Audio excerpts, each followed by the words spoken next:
And welcome to the community. It's so good to see you. I haven't seen you in forever. And I've just been wondering what you're doing and, what's going on in your life. So I'll start and then you can tell me down in the comments what's happening with you. I resigned. Yes, I resigned. I resigned because God told me it was time now. Remember I told you I was waiting and he kept saying no. But long story short, because I believe in what? Brevity. Okay, I'm gonna try to make it short. It was spring break and I applied for a position at this school district. I got an interview before we went on spring break and it was after school. Great interview. I didn't think anything of it. Next thing I know, they're like, can we have some references? I got concerned because I gave them phone numbers, but that's not how they do references. They want emails, so they email that person directly, and then they answer the emails and check the boxes and things, and then they send it back to them. Yeah, okay. So then I was like, oh my gosh, what am I gonna do? I had my letters of recommendations, so I put those people, and then I had somebody from another department. Then I'm like, what am I gonna do for supervisor, Lord? Because I know these people, they're gonna act up. That's what they do. They act up. You know how your self, what God made you to be, your presence, people hate you. They don't even know why they hate you. They don't even know why they don't like you. They just don't. But then when you call it out, they swear up and down. That's not the feelings they have. Their actions don't match their words. Beloved, that's not you. They can see the God in you, and it's too much. It irritates their demons. Amen. So no matter what you do or say, it's not going to be good enough, especially if it's a work environment. Amen. I gave them the name of the supervisor for SPED, and I just did that on faith. Popped in my mind. And then my friend told me that's what I could do. So it was a confirmation. And I'm like, oh gosh, how's this gonna work? I don't know, because Then they're like, we'd like to offer you the position in the special ed department. Come on down. So during spring break, I signed my paperwork, signed my contract, boom, I'm on the team. Only issue is, I don't know who I am on the team. See, because they had several positions. And they had asked me if I wanted to be a resource teacher.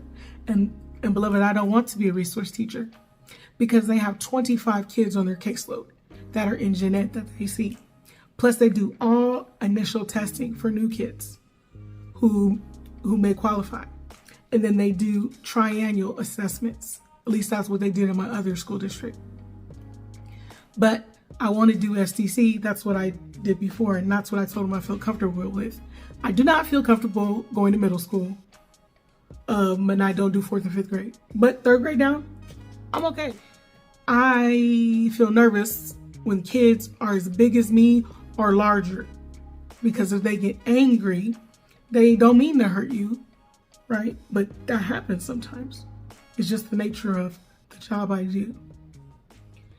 So I like to protect myself if I can, because I already have an injury, several injuries to my spine.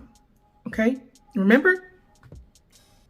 So I knew when I went back that I had a job, but I prayed and prayed and prayed, and I didn't say anything because I knew the moment I said I resigned, and I resigned physically, it was going to be on. But what got me to resign formally was I checked my email on Saturday, and I don't do that. I check my work email. I suggest you don't. Don't link it to your cell phone either, for that matter. Don't do it. Create clear boundaries between work and life with your family. Do that for you. Do it for them. Amen? Your marriage or your family is your greatest ministry, and you can't serve it well if you are preoccupied with work. Just you can call it what it is, okay? I got an email that said, here is your assignment for the 23-24 school year at the same place for the same job. And then my spirit was so urged, oh no, Lord. No, we got to resign. It's time now. We got to resign right now, today. So then I declined, I resigned, pushed the resign button. But then it said, you got to print a paper. Print this paper out, or you can type it up because you can type in PDF forms. Sign it, get your admin to sign it, and then the second page, fill out your exit interview. Okay. I was gonna wait till Friday. Okay. But then I got to work Monday. Then I was there Tuesday, and I was urged once again. You know what? This is a good day. It's lunch. Let me go get it signed. So I get it signed. I do the exit interview. I don't give her that because it asks you why you quit. What are some things you can do differently? Would you come back? Etc. etc. So I was honest because that's the only way I know how to be. That's what gets me in trouble too as well. It doesn't matter anymore how nice you are when you tell the truth. The truth is offensive. The truth is just offensive, beloved. I turned it all in to the district office, so it was official. Then I gave them the form to certify my years of service with the district. So then the person who rides me the worst, the assistant principal, didn't know. Only the principal knew. I kid you not. There's a teacher, and she's a menace that's the nicest thing I could say. She's a menace. Almost everyone in the school has had a thing with her because she has a thing with them. Some days she's good, some days she's not. And if she decides she's not and she just doesn't like you anymore, it's on. But it's ridiculous. Like, you walk the room, she walks out. Just obvious things that adults shouldn't do. Well, she emailed me something. And she's been doing stuff to me for 7 years, beloved. And my flesh got the best of me. And so then I rebuked her by email. Yes, I did. I said, it's Christians like you that make people not love Jesus or want to love Jesus. Because you talk about your faith and how much you love God and church, etc., and praying for your marriage. But here you are. You cuss people out by text, right? You call them names. You gossip about them. If you're in a good mood, you treat them nice. If you're in a bad mood, you treat them bad. You lie. You slander them at every chance you get. You slight people. You throw them under the bus, etc. And you are just one of the most unpleasant, disrespectful, mean-spirited, hard-hearted people I've ever had the displeasure of meeting in my life. Oh, beloved, it was bad. And then I hit send. You can start and then you stop yourself and delete. I couldn't stop myself. I hit send. Next thing I know, it's funny now. Well, it wasn't too bad at the time because I already knew I resigned. I then get told this person is filing a formal complaint for harassment and then defamation. But I sent it to you and you CC'd other people, so they wouldn't know what I said unless you told them. So how did I defame you? She didn't say I didn't say or do any of the other things. She said I never cussed anyone out by text. That's the only thing you never did. But you don't deny the other things? Oh, listen, I asked God to forgive me already. I'm okay.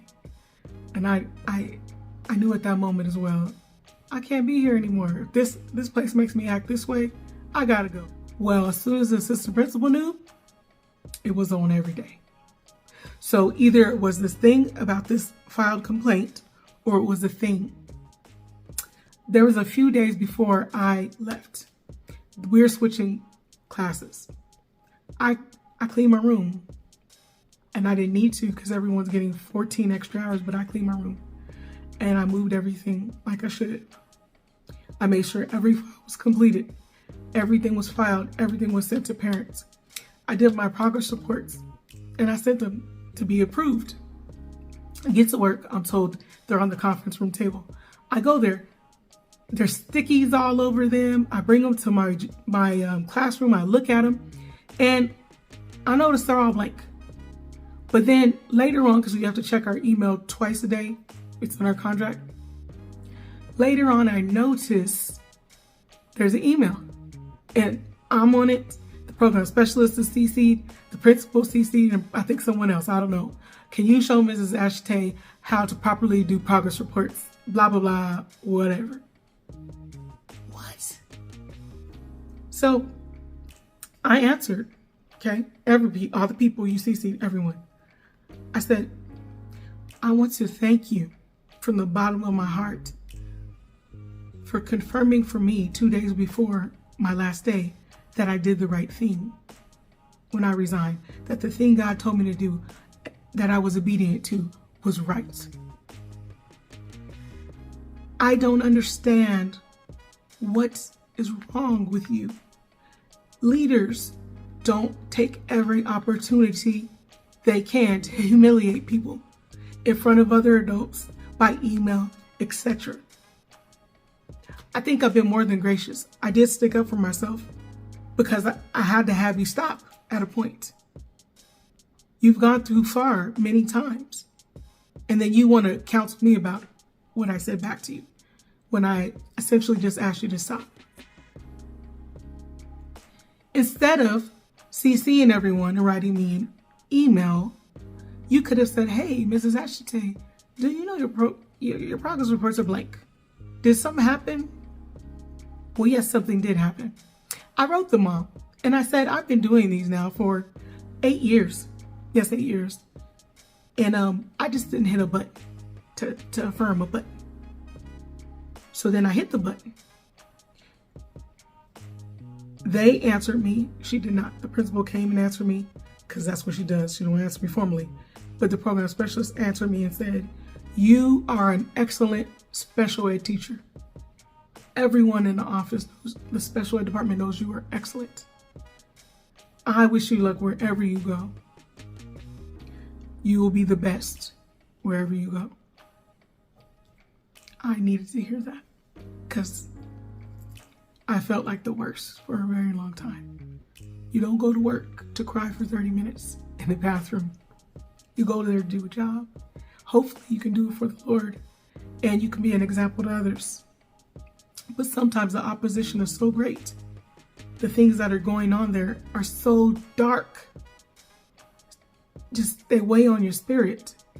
And people are going out of their way to harm you, psychologically and otherwise. So I get to work. I had an idea, right?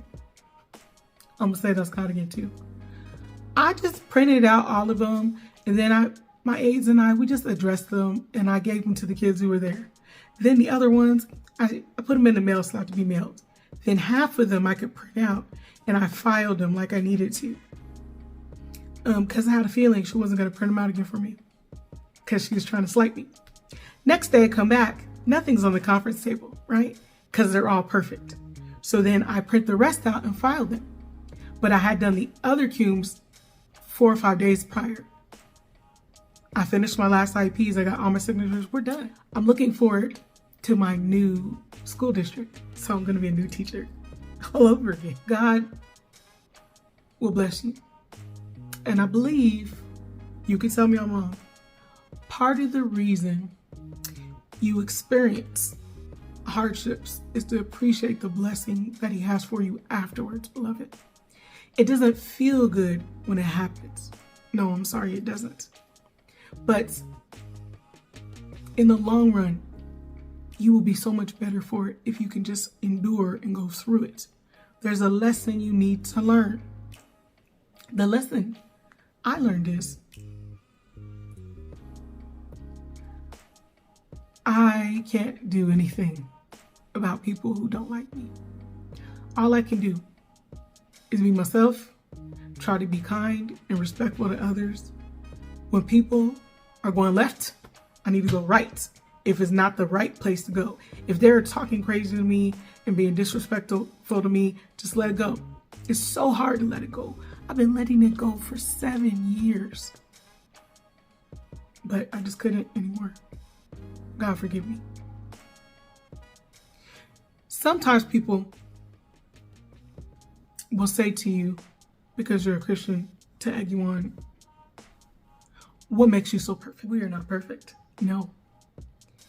We follow a perfect God, a perfect example, Jesus Christ. That's perfection. So we strive to be like Jesus Christ. Amen. I make mistakes and you make mistakes because we are not perfect. We are human. We are born into sin. But the goal is to press on and be more like Jesus. Get closer to Jesus. Know him more. Amen. People told me, and I will never forget this, 4 or 5 times, different people, I don't know why you want to go. Because you know what they say, the devil you know is better than the devil you're going to know. Or the devil you know is better than the devil you don't know. My grandmother told me, the devil you know is preventing you from meeting the angel you need to know. Amen? I'm going to go with that one. Because my grandma, she never led me astray one time. Okay? She never led me astray. She always told me right. Straight up. Now, she was a saint, a cussing saint. So the language was not always in alignment, beloved. I'm going to be honest. But she told me right. Amen. Be yourself. Be the person Jesus created you to be. Do not hide your gifts. Don't let anyone allow you to do that. As always, thank you for listening. God bless you and God bless you.